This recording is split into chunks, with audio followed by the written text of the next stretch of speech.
Hi living things, hope you are all doing well. Kung bago ka lang dito, ako nga pala si Nauds. In this video, kay nag-crave kog noodles. Okay.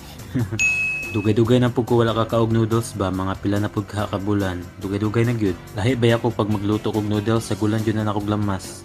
Kung dili sibuyas, ahos. Kung dili sibuyas ug ahos, luya. Ako na lang gitry og pinalingin og hiwa ning sibuyas ay mugpagbuot. Char lang. Dali ra man gud ni abrihan ning mga noodles ba gisiyon naman ni imong cellophane. Ang uban kay magkuha pa jug gunting, magbuot day ka sa ila. Kay nagbukal naman ang tubig, ilunod na nato ang noodles. Syempre ilunod yun na nato no kay nagbukal naman, kay kalas pud og gasol kung dili nato ilunod no. Ang galing mo, correct! Unya kay napa may nabilin nga tanglad, ako na lang ning isagol og apil, bahalag laya na. Aron mo lami-lami pud gamay ang sabaw.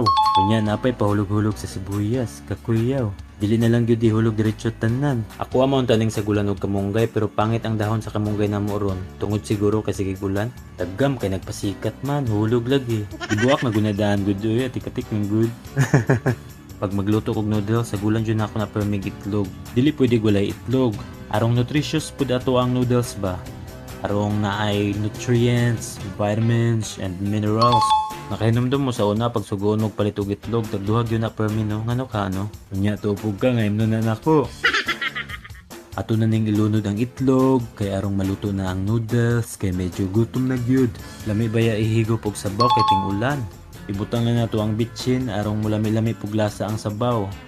Pero lami na ang sabaw ini, kay gibutangan naman nig tanglad og lamas. O jiva ang dami. Ako kayong yahong, sa inyong paminaw mahurot ka na nako. Pugsun lang good, init kayong sabaw, pero lamig kayo. Hinahinay lang sa ta kay init, pero murag lata gamay ang noodles no. Pero okay ra kay lami ra man po.